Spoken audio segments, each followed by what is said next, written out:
Broadcasting live from the top of a national monument in Rapid City, South Dakota, it is the Mount Rushmore podcast. This is a top 4 ranking podcast, and by that, sadly, I don't mean that we rank in the top 4 of podcasts, but that we rank the top 4 of any given topic, and this week, the topic is the Mount Rushmore of celebrity endorsements. Here to discuss that topic with me is my good friend Richard. Hello. And my pretty good buddy Michael. Howdy. Oh, pretty good. Oh, sorry. We'll move on. The Mount Rushmore of celebrity endorsements was a topic that was chosen by Richard and all the different companies that pay for him to be on this podcast. Yeah, I'm like a NASCAR driver. Yeah, I you get your fire rattling off.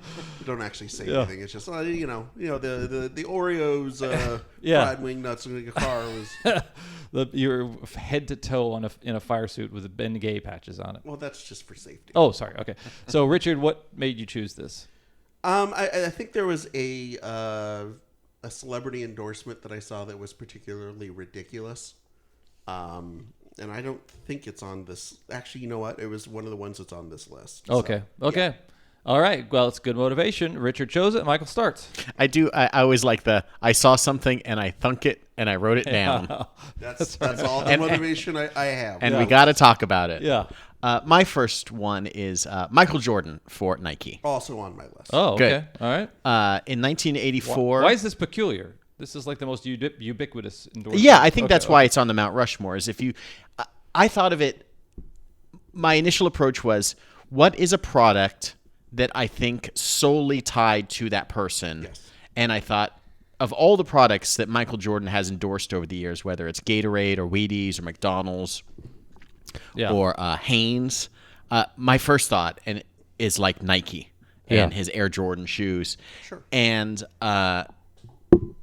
I imagine that he is, with these endorsements, that he is wearing Hanes underwear all the time. Oh, that yeah. he has to be seen in Nike Air Jordan branded shoes, apparel, suits, all that stuff. Like, I bet he's under contract. He's not allowed to go out of the house wearing anything but. Yeah, wearing some capas, some weird janky. Something from Payless. Yeah, some Payless. But this is, so when he first joined the NBA in 1984, Nike made shoes for him. I think they weren't available to the public quite yet, but they made him special, like Air Jordan brand when shoes. he first joined the NBA. Ones, yeah. Before his first All-Star game. Before anything. Like he was such a hot commodity coming in that they made him his own shoes. And they probably went on sale a year later. I didn't do a ton of research on this, but I would imagine that because that deal happened, this kind of myth of him and him being tied to the shoes are basically built into his entire career as a professional athlete. Yeah. I know that, within a couple of years, Spike Lee started doing the Mars Blackmon. Got to be the shoes. That are just, it's so ingrained in the mythos of this basketball player, and it's like, they are undivided in my mind. Yeah. And I know that it affected me, a 10-year-old boy in 1991 when I needed to have a pair of Air Jordan 6s or whatever they were. Like, I'm looking at a picture of the ones that I needed to have. VI, that's 6. Got my Roman numerals down. You're of Roman descent. That's natural. And those were like a very expensive birthday present that, of course, somehow my parents bought me because who knows? See, speaking of Payless, I got the Payless brand of the Air Jordan. That's actually what led to me getting these, was being humiliated at school, right? By running in with the wrong crowd of wearing an LA Gear branded shoe or something not even that, and it was like, well, this has to be undone by commerce. Yeah. I have to buy my way. By this man's celebrity. Yeah, you have to buy your way in with the cool kids, basically, is what you're saying? Yeah. Okay. Is that your point of view on it as well, Richard? Yeah, I mean, at this point, Michael Jordan is not so much a person as he is a brand commodity, right? And there are kids who know and worship the Jordan brand who weren't alive when Michael Jordan was winning championships and was this, badass, most awesome player on the planet. Yeah, they only know him as like the new Jordans, and they only know him as the Jumpman brand, which within Nike now is a whole thing. Right. They know him as the logo. Yeah. Basically. Who was the guy from Space Jam? Who was Chuck Taylor? He was a if I remember the story right, he was like a salesman who invented the Chuck Taylor shoes. He was like a shoe salesman. This is an American basketball player and shoe salesman, but I wonder if he was actually It's a very distinctive logo of a man holding a briefcase going door to door. Cool. So that's leading off with one of the most ubiquitous and I would say very successful and something that's authentic to his profession and stuff like that. Yeah. And I'll just point out that it was interesting that I had forgotten that in 1985, when his rookie year, he wound up getting fined every game by the NBA because the Air Jordans were red and black. They didn't have any white on them. And apparently the dress code at the time for players was that your sneakers had to be white or have How ridiculous. Oh, wow. And that actually made them cooler. Yeah. Because it was suddenly more dangerous. Yeah, they're outlaw banned shoes. They're banned shoes. That's kind of finding him. It'd be like somebody gave me a penny for being late to work or something. Okay. All right, fine. I'll pay. Okay, then Richard, you choose the second one. All right. So I'll just say this to you, Jeff. Okay. Go, OJ, go.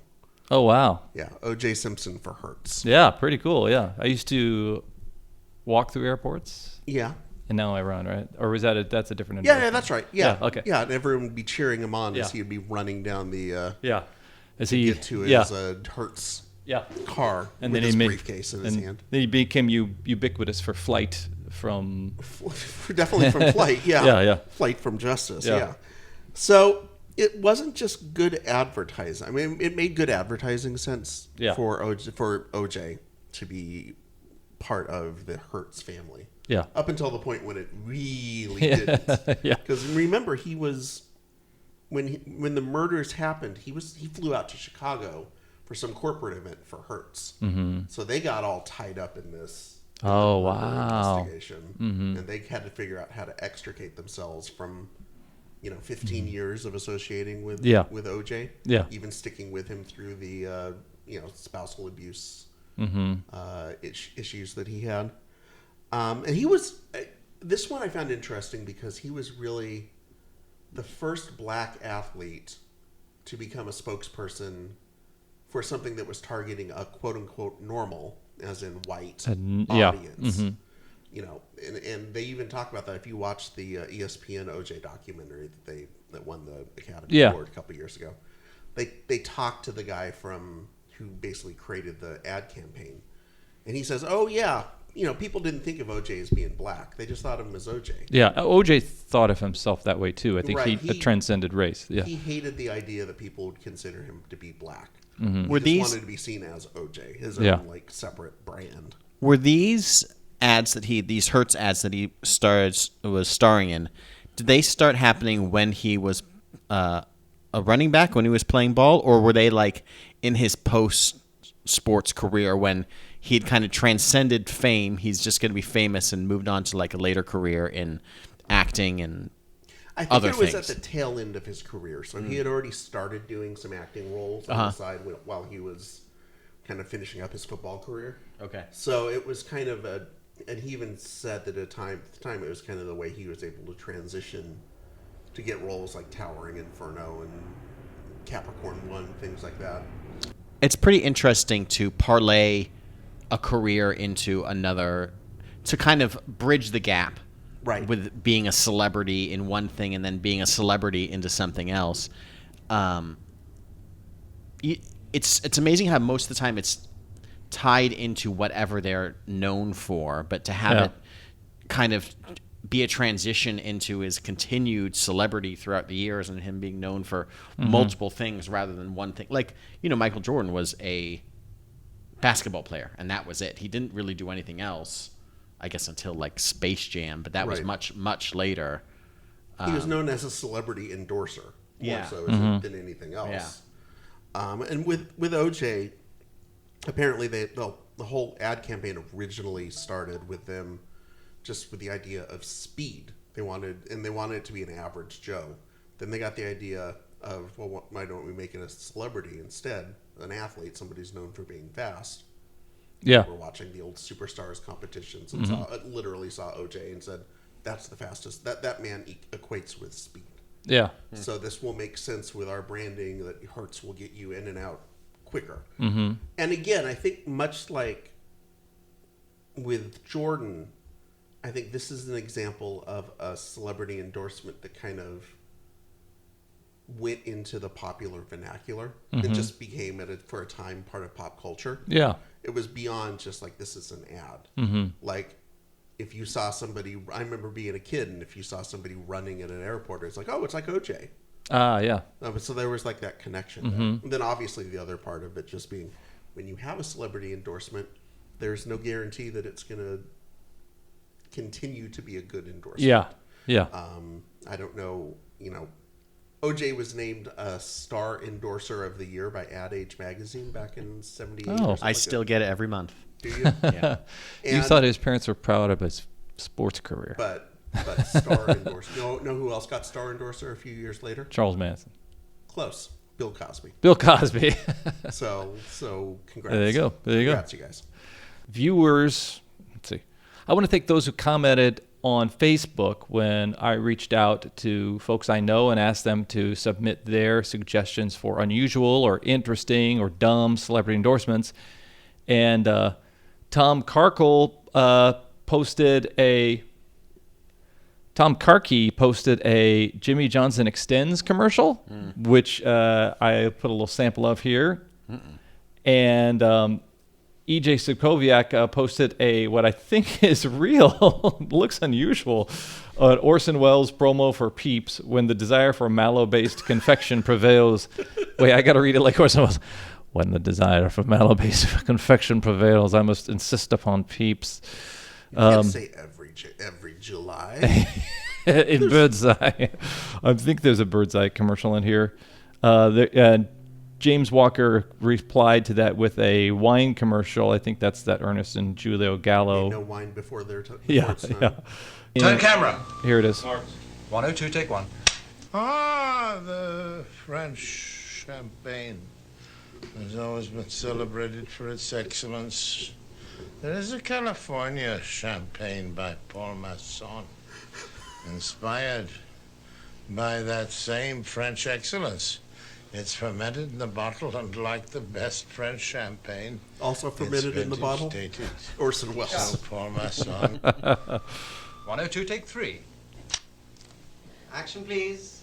Ah, the French champagne has always been celebrated for its excellence.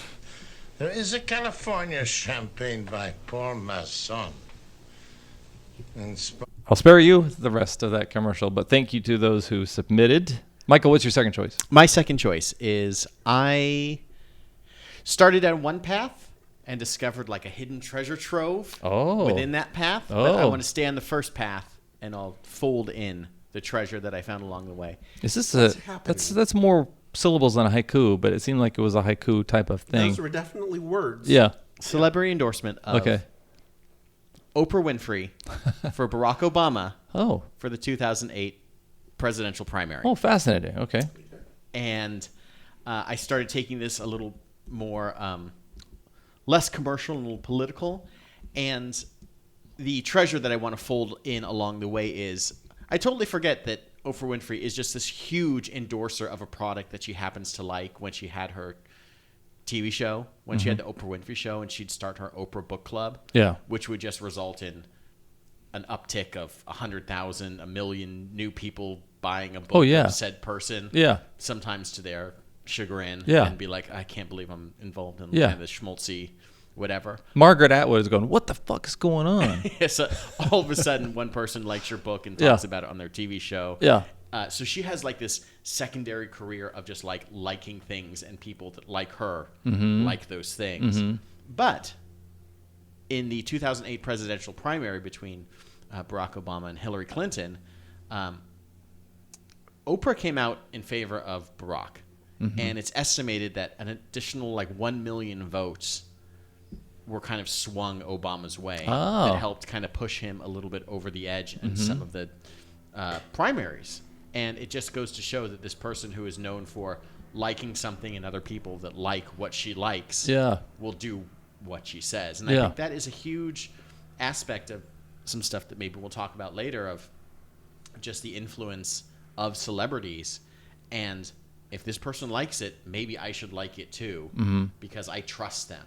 And I think that's one thing that we haven't really talked about, is like trusting a celebrity's opinion. Sure. We've seen them used as these advertising tools, whether it's like, I want to sell this sports shoe, so I'm going to get the most athletic, best basketball player.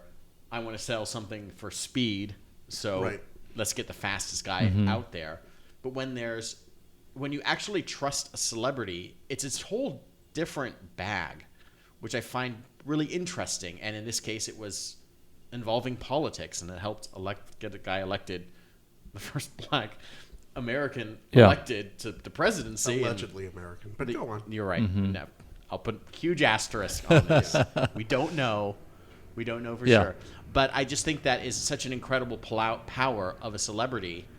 And you've seen it kind of backfire for other people. Like, you've seen other celebrities endorse, let's say, Hillary Clinton, and there's this huge backlash against, like, especially when it's like white country stars endorsing Hillary. Oh, yeah. Right, and it's like, well, don't you tell me who. And it's like, whoa. Yeah.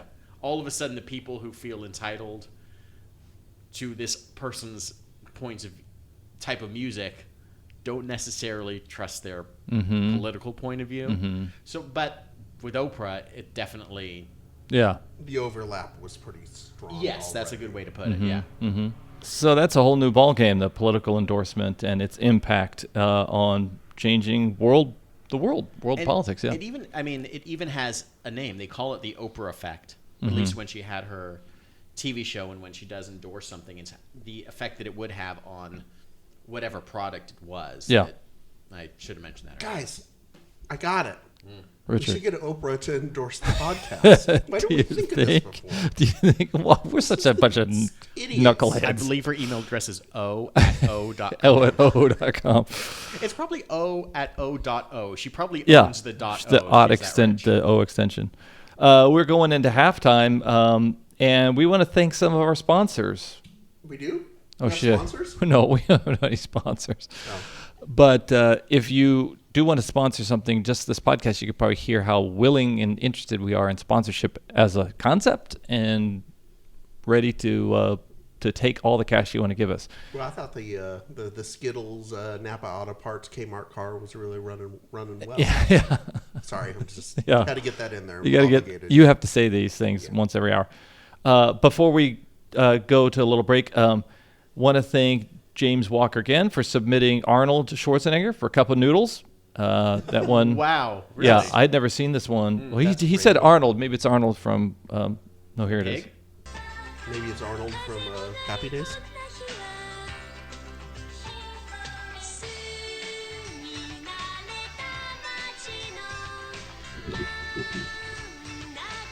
Oh, do.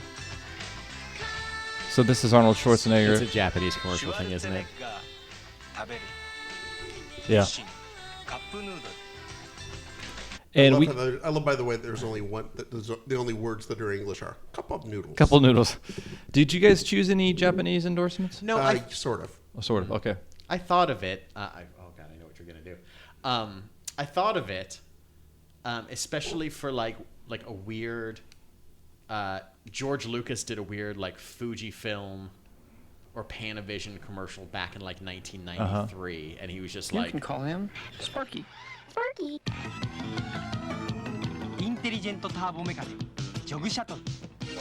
Future Yeah. is a Panasonic, whatever. Weird George Lucas voice. Yeah. You know, how many units did that actually sell? 0. Yeah. Did you guys pick Ozzy Osbourne? No. All right. Here's a fun submission. Separate 2 eggs and add to the flour. I'm really digging this cooking vibe, man. Okay, pass me the butter then. All right, mate. And it's Ozzy and Ozzy. I can't tell the difference. Tell me about it. Good. And that's how you make fairy cakes. Fairy cakes! No, that was pretty trippy. Huh. That was from John Rosen. Humphrey Bogart for Whitman's sampler candy. It doesn't seem in his wheelhouse. Ozzy Osbourne. I know we're kind of stretching this midsection, and this is how many times people have hit the 30-second advance on their podcast. Yeah. Just keep going.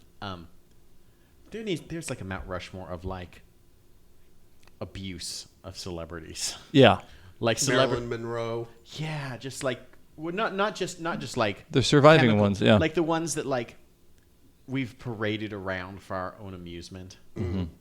Ozzy Osbourne is right there, just was he hurting that much for the money? Who's I hate to bring out this old Megillah, but who was the ad wizard that came up with that one? Literally, who's the ad wizard? Hey Jeff. Yes, sir. I haven't looked at the choices, but did anyone pick Fred Flintstone for Winston cigarettes? I haven't seen that one. Hoping somebody could. Yeah, they did like a whole ad that played in the middle of the Flintstones with Fred and what's his wife's name? Wilma. Yeah. Smoking Winston's and talking about what a cool, refreshing cigarette it is. Yeah. There were a couple people who chose that Paul Masson commercial. James Walker, E. Tyler Harp. Yeah. So so thank you for supporting our podcast. We'd love to get into dialogue with you. Please join us on the Facebook site of the Mount Rushmore Podcast, out on our Instagram, on our Twitter, and we would appreciate your suggestions as to topic suggestions. We would love to discuss what you want us to discuss. We'd also like to hear from you in terms of what we might have missed when discussing another topic. If you want to go back into the archives and download, rate, and review past episodes, we would love for you to do that. Really appreciate any kind of comment you could leave or any kind of stars you could leave on our podcast that helps people who are like you discover things that you like. Also, we want you to support podcasting in general. Here's a promo for one that we enjoy. I'm Megan. I'm RJ. And we host Oh No Lit Class, a comedy literature podcast that tells you all the strange and sexy facts you never knew about the books you had to read in school. Every episode is a fun, foul-mouthed spark notes for your ears, filled with author bios, plot summaries, bad impressions, and Megan singing. It's mostly you that sings. No, I sing well, she sings poorly. That's not true. So come listen to us ruin classic literature one book at a time at ohnolitclass.com or wherever you get your podcasts. Oh No Lit Class. We're for kids. No, we're not. And we're back. Action jeans, as promoted by Chuck Norris. Doing a high kick in these action jeans. Yeah, I didn't know that was a thing. Yeah. Yeah. Won't bind your legs. Hi-ya. Hi-ya, says Chuck Norris. Brendan Martin McCurdy. Tommy Lee Jones? Anyone? Did you? I know you guys? No. Okay. Speaking of Japan and its love for American celebrities promoting things in there, Tommy Lee Jones has done a lot of commercials in Japan that capture his personality, actually, I think, pretty well. So I'm going to play one of those right now. Rainbow Mountain. Rainbow Mountain. Yeah. And features a guy who kind of looks like maybe he's the Japanese Tommy Lee Jones, kind of walking alongside him as his partner in this thing. In that commercial, Tommy Lee Jones is a very discipline-oriented principal who's also got the ability to throw a piece of chalk through a kid's hair and part his hairdo. That. Yeah. I fully believe that. We're back round two. Richard, go. All right. So, Michael, I think you know where I'm going with this when I said Japanese, but sort of. Yep. Because for a relaxing time, make it Suntory time. Oh. Bob Harris.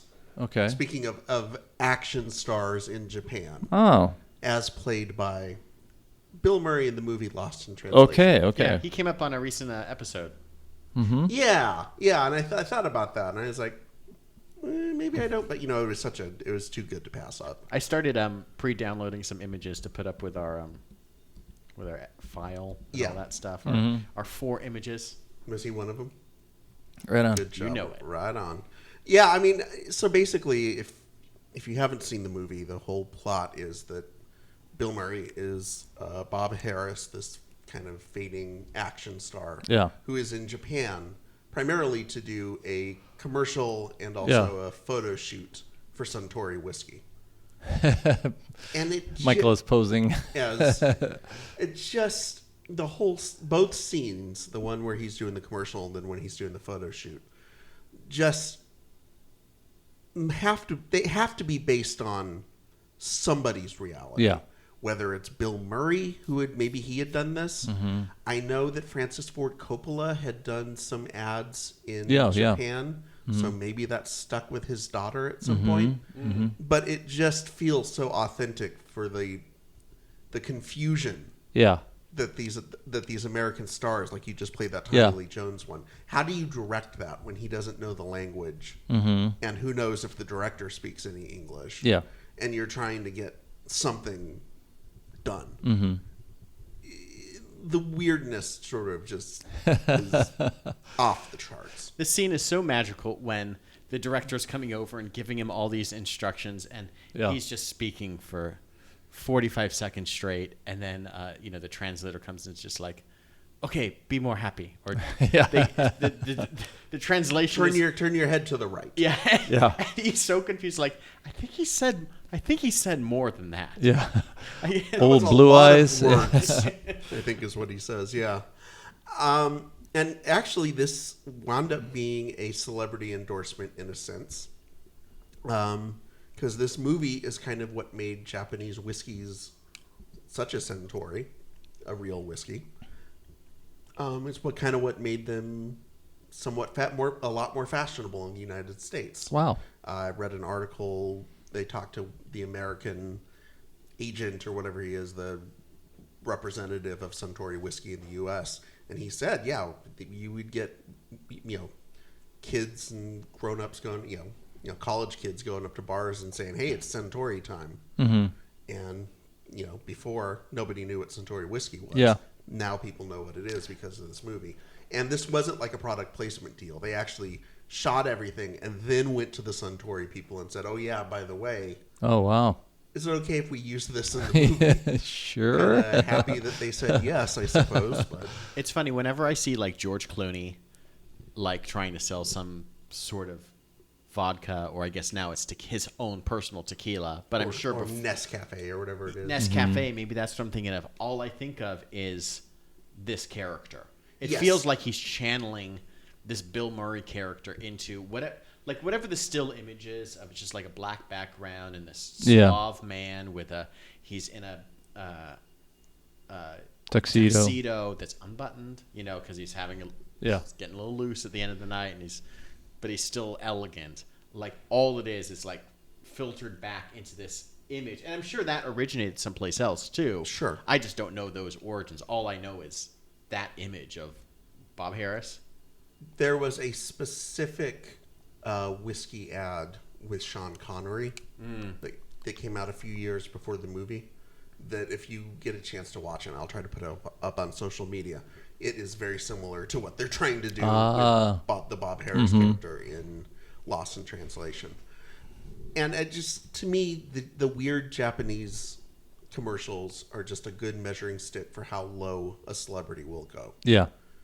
In order to get that straight cash, homie. Mm-hmm. I mean, if you're Arnold Schwarzenegger, you would never do a cup of noodle ad in the United States. Yeah. But are you willing to debase yourself in Japan where nobody else is going to see it? Absolutely. Yeah. You were earlier talking about the celebrities who are hired to endorse something and become ubiquitous or associated with a product. And that may turn out to be unfortunate down the road when the celebrity does something bad. Our friend of the podcast, an actual participant on the podcast, posted the Tommy Lee Jones, but he also posted this series of Nicolas Cage ads for a Samsung Pachinko in Japan. And it looks like they asked Nicolas Cage to be as weird as you want to be. Which is, by the way, not a big ask. No. Yeah. So not a stretch. He's got the biggest rainbow of just things that he can cover. Yeah. Like, he could sell anything in any style. Yeah. And that goes with his acting, too. Yeah. A Senkyo. Yeah. So viewers, go ahead and check these out. But, Michael, what is your third? My third choice, and this kind of speaks to you advertise to whoever is popular at the time. I'm going to run down a list of celebrities for this particular advertisement. Oh, it's just like one brand that has had a lot of celebrities? Just listen. Oh, okay. From 1984, David Bowie, Cicely Tyson, Hart, Jane Curtin, Joe Jackson, Ken Anderson from the Cincinnati Bengals, Electric Light Orchestra, and of course, Kurt Vonnegut. Can I guess what it is? I know you're going to know what this is. Is it coffee? The Coffee Achievers. Mm-hmm. Hold on tight to your dreams. By Electric Light Orchestra, the National Coffee Association's series of commercials entitled The Coffee Achievers in 1984. A series of commercials trying to promote coffee to America. The National Coffee Association has noticed that there was a 20-year decline of coffee consumption per capita in the United States, and they needed to do something about it, and they need to get the big guns. When I say big guns, you mean Jane Curtin. What I mean is Kurt Vonnegut. is 7 seconds of Jane Curtin on SNL stock footage, David Bowie dancing over an Electric Light Orchestra song, and of course, Kurt Vonnegut turning to the camera from his typewriter, holding up a cup of black coffee. Yeah. All to promote the smoothness and calming effect of coffee. When you need to make a rational decision and calm your nerves, hey everybody. Yeah. Look at all these cool people drink coffee. Mm-hmm. When I think calming, I think Kurt Vonnegut. Yeah. Also. Do you care if I play a little clip of it? Sure. Okay. Do you think I can? Who knows? I don't know, Hopkins.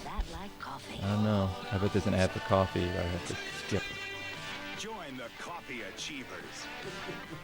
Wow. There's Bowie. American society. Is this one of those things that you don't even realize that you're being advertised to? Well, like this, I'll tell you where this came out of. So we might have talked about it, or I know we've talked about it in the podcast, and I know that you guys have been over to watch a very old copy of Star Wars that was broadcast on CBS in 1984. Oh yeah, right. That I've had in my collection. I had a VHS tape that was lovingly transferred over to like a USB, and with it, along with the CBS airing of it, it had like a little documentary, and it had all these commercials for selling things like Lee's jeans and selling Quaker Valley Chewy granola bars, as well as selling just the generic idea of drinking coffee. Yeah. And NutraSweet. Some things that you just like, oh, look at NutraSweets and all these products, like gumballs and whatever. But this one, especially Kenny Anderson, quarterback of your Cincinnati Bengals. And this was right at the tail end of his, this was like, I looked it up, 1984 was his last season. Oh, was it? And when Boomer Esiason took over after that. I remember the commercial, like he's in the locker room. And he's watching game film on like. Got his coffee. Yeah. And then he's like, writes up the play and throws it down, and they all run onto the field, and it's ridiculous. But like, this is stuck with me as like, why was Bowie on there for like 1.5 seconds just dancing over a song that's not Bowie's? Is that Cecily Tyson, who I had to look up to find out who it is? They had other commercials. I didn't realize they had other commercials. This was a series. He saw CO on the contract and thought they meant cocaine. Coffee.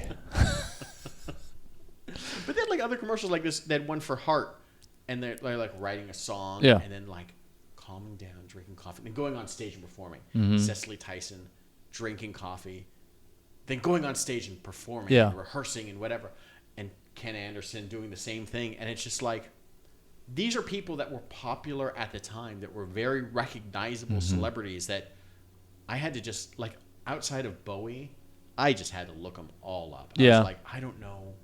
Just by look, I couldn't tell who they were. And I think that is very indicative of what celebrity advertising is and endorsements. These are the people that are important to the people we're trying to market to in 1984. And they're trying to get market share back from soda. That's what it was. Okay. And it's never recovered. I looked up some charts, and it's just steadily going down from 1927 is when, or 42, the peak of coffee, because coffee cost a nickel. Like, coffee had a little bit of a rebound in like the 90s because of coffee shop culture and like Starbucks. But coffee still costs $3 for a cup of coffee now. You're never going to get back to coffee being basically free. Yeah. Which I think the coffee industry didn't understand when they made a commercial. This was an example of when a commercial comes for something I didn't even know was a business. Like, got milk? I remember, Like, I didn't know milk had its own... Milk had its own business. Like, the cows were all... Big milk, yeah. Yeah. But still, Kurt Vonnegut, everybody. Yeah. Did he need the money that badly? Apparently. That's interesting. I know he drinks his coffee black, as does everyone in this commercial. Yeah. Oh, that's right. Richard, what do you got?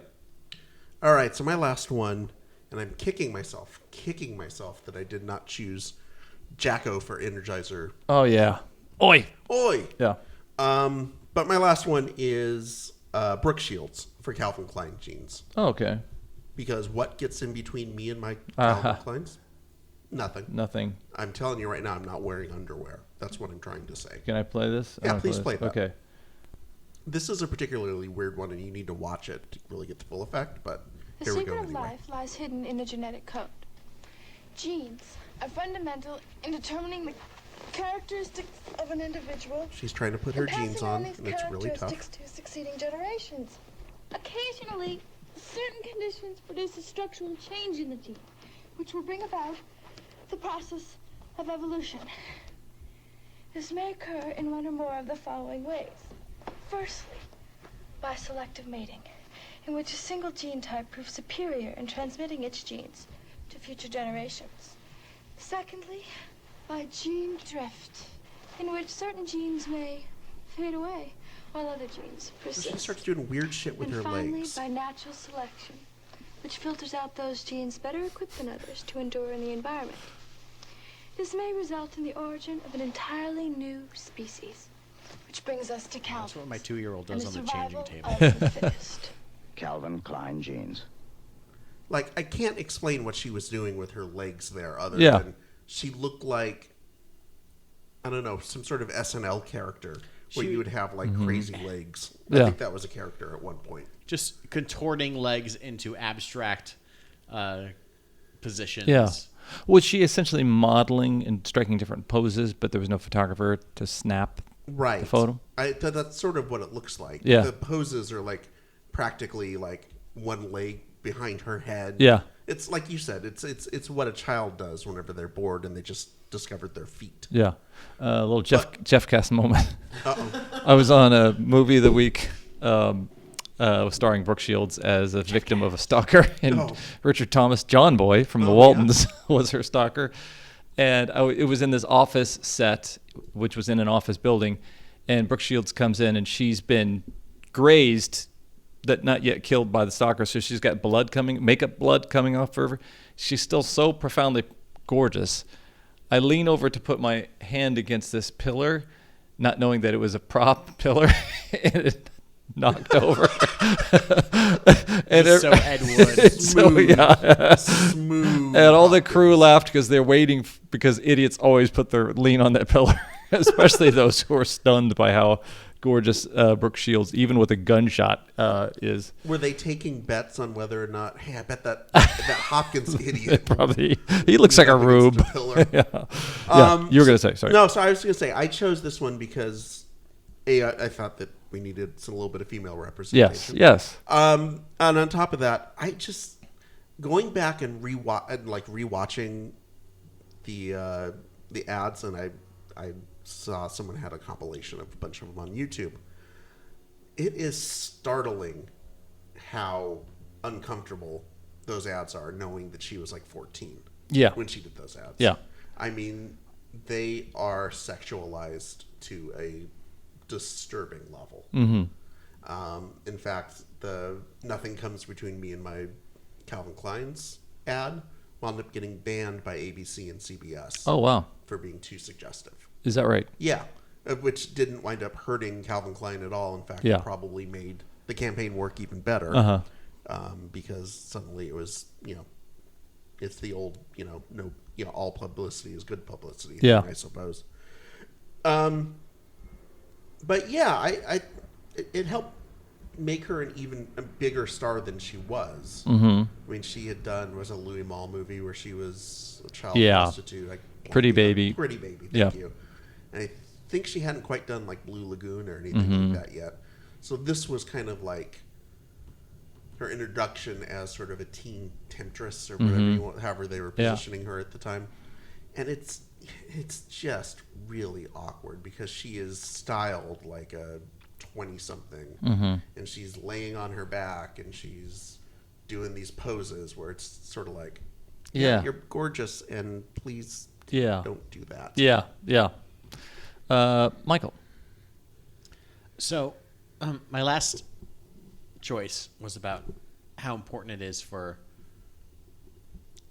celebrities of the moment to be very important. To cash in while the stakes are high. So, of course, everybody knows about Huda Catan. Can't stop talking about Huda Catan. What about Cameron Dallas? Hoda Katob? Is that who you're talking about? Sure. Okay. Zach King. Did Michelle Lewin. Did you have a stroke? Nash Greer. Chiara Ferragni. Nikki G. Jagger. Kayla Esteinis. Camila Coelho. Marina DiVio. These those baseball players in Joanna Gaines in that Sega game where they had to make it. This isn't a Key and Peele sketch. The East-West Bowl. Yeah. It is the perfect sketch, that one. Yeah. I had to look up Instagram influencers. These people that are famous within a world that I have no concept I recognized exactly one of those names. Hold on. Julie Sarhiana. She's in fashion and lifestyle. Marcus Butler is an internet personality. Oh. That's the genre. Chris Burkhardt, nature photography. These are people that are paid $10,000, $15,000, $50,000 per post to do whatever it is they do, that are selling culture to a generation that I have that these people are seemingly important because they have 25 million people following them, that I have no idea what this world is. Guys, we got like 1,500 followers on Twitter. Hey. So, shout out to me. Let me look down the list. Okay, Dr. Mike, Ty Lopez. I'm looking down. Emily Sky. James Charles. I only know the name James Charles because recently I understand he might have been canceled, which is another thing that I don't understand. How do you get canceled off the internet? Oh, he's just canceled because he got. I know this because he got into a big fight with his mentor, and people are siding with her instead of him. How do I know this shit? Jesus. Well, you do have a preteen daughter. Oh, okay. So you are like by osmosis, you kind of take some of this stuff in. Yeah. But it is so interesting. There is an internet culture that we've, I think, all kind of grown up with. Like we've all known the internet and been involved on it and in it and with it around it for a long time. Yeah. But at some point it kind of deviates and branches off into like things that you're just like, oh, I never got there. I never took that road. And I think that the idea of like social media influencers and Instagram influencers, these people are just putting up ads. Yeah. These are just people that somehow got famous. They are celebrities within their own world, which what I find fascinating is it feels like they could just instantly disappear and it would be like everyone would forget their handle and their names and they would just go away, unlike a Oprah Winfrey or an O.J. Simpson or a Michael Jordan, who it's like if Michael Jordan goes away, it's like, oh, Michael Jordan did things before he was selling things. Right. These are people that are just selling things because they happen to have, not to be offensive, did makeup very well or were very stylish or were told you about cool things that they liked.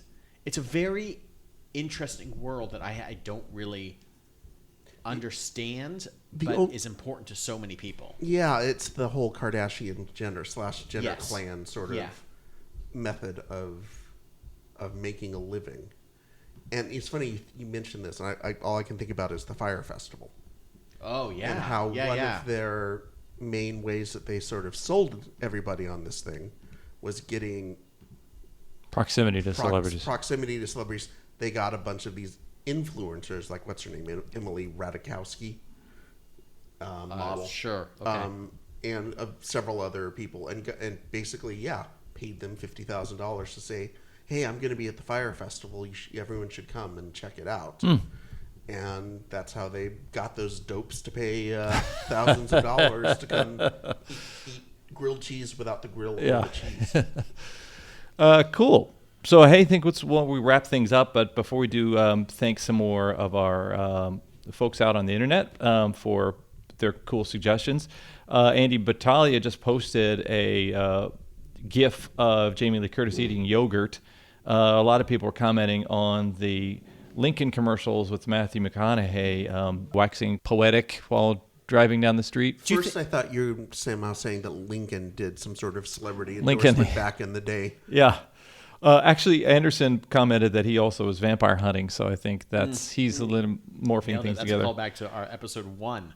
Yeah. Fictional presidents. So bad. So speaking of athletes behaving either as they should or as they shouldn't, Kareem Niraj Dami pointed out that Kareem shilled for beer, but as a Muslim, he's not supposed to drink. Oh, that's right. I remember this. And he had to return the money due to false advertising laws, which brings us back to the beginning, how you commented that you just imagine that Michael Jordan has to be wearing Hanes. Sure, yeah. But it's part of the law, right, that he has to actually walk the walk with that stuff, I think. Little Romeo promoting ICDC College, a community college. The main thing I know from Little Romeo is you can buy wrap snacks in the Midwest, which are chips with different flavors. Each one's tied to a different wrapper. Oh, wow. So, yeah, Little Romeo, I think, was the barbecue. LL Cool Ranch. Yeah. That feels like there are so many different genres you could do. You can do like indie pop rocks. Yeah. Margaret O'Hara commented on Kobe sponsoring Nutella. And Frank Haid posted a picture of an album he got, Ali and His Gang, as in Muhammad Ali, The Adventures of Ali and His Gang versus Mr. Tooth Decay. So I imagine this was sponsored by, Colgate or something Crest like or that. Something. Yeah. I remember him for Raid. Really? Or Decon. Yeah, Decon. Yeah. That's a weird one. Yeah, that's a weird one. So this was a cool. So let's talk about your guys' choices. I thought it was interesting that Richard. It seemed like your choices were questioning the celebrities, and it was also you commented on a couple of celebrities that were kind of going through career transformation. So OJ going from athlete to performer, Bill Murray going from kind of comic essentially in his early career to pretending to be a fading action star. Right. I thought that was interesting. Brooke Shields going from kind of model in a young preteen kind of model to an adult spokesperson actress. So I think transformation was an interesting theme that you had there. And then Michael, it seemed like you're looking for examining the endorsement as kind of a social movement. Who are these Instagram influencers? Who are these coffee achievers?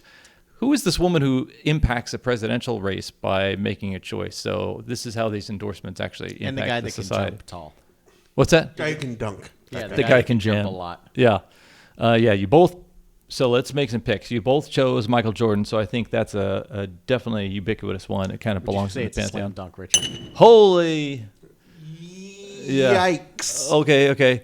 And it brought back fun memories for me when I was in my early 30s. So the Coffee Achiever one was kind of interesting. Then Richard, I loved the background you kind of got about OJ and his identity and how that impacted how he believes himself probably to be perceived even by the world now. OJ lives in this bubble, not unlike our president. Okay, so that's 3, right? Mm-hmm. And let's go with what's the deal with influencers? Because that's an interesting observation because they are kind of the very much some of the newest category of celebrity endorsers. So, and I don't understand them as much as I don't understand all these people drinking black coffee to stay calm. Oh my God, I need to calm down. Give me some Folgers. So this has been the Mount Rushmore of celebrity endorsements, chosen by Richard. I, as always, am Richard. Let's see who I'm like today. Oh, I'm Jeff. Okay. And next week is Cats. Oh, woohoo! Michael.